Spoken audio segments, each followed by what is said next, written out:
Hi, Everest Live.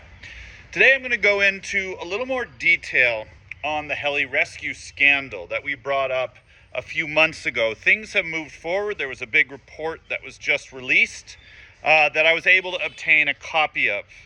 I started to read it in my broken Nepali, but because it's over 1,200 pages long, I reached out to some other journalists and I threw it into Chat GPT. But here's what we learned from that report is basically the number is 20 million plus in US dollars in the total amount of money involved in the scams. There were over 20 companies, from trekking companies to hospitals and helicopter companies, involved in the scandal. And I think there was like 32 people that were named in it, and only 10 of those so far have been arrested.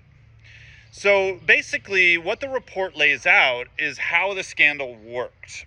And it happened on a bunch of different levels, mostly focused on trekking. There wasn't a ton of information about expeditions. A lot of this happened on normal treks, which of course sees a much higher volume of people. And the way the scandal works is various reasons clients would be convinced that they were sick. They were told that they could just decide they would be sick, get a free helicopter ride back, and bill the insurance later. And in a few cases, even some clients, people put baking soda in their food or did different things to make the clients actually think that they were sick. So then you pile a bunch of these people into a helicopter. You fly the helicopter back to Kathmandu to a hospital. If there's 5 people in a helicopter, some of these brokers would then bill that 5 different times as 5 separate flights, right? Get to the hospital, they had tests run that weren't necessary, or they falsified paperwork.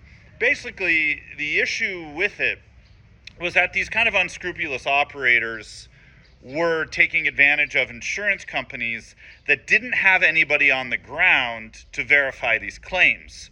One exception to this is the American company Global Rescue. Global Rescue, during the Everest season, they actually have insurance agents based in the Everest region, based in Kathmandu, and before a helicopter rescue is called, these people have to sign off on it. And then they also check people when they get to Kathmandu to see if they're actually sick. So basically, what's the takeaway on this? The takeaway on this is that sometimes business can be shady in Nepal. That's not news. I think what's interesting about it is how seriously the government is taking this and how they're tackling it sort of head on. And I'm seeing this as part of a bigger trend where the government is now finally slowly starting to make these proactive actions to cleaning up the industry. Honestly, it makes me hopeful. Let's see what happens. I'll keep you posted. But I think that what it's going to mean is this year people are going to be a little bit less careless with their helicopter rescues. It doesn't mean that the people who really need rescues aren't going to be able to get them.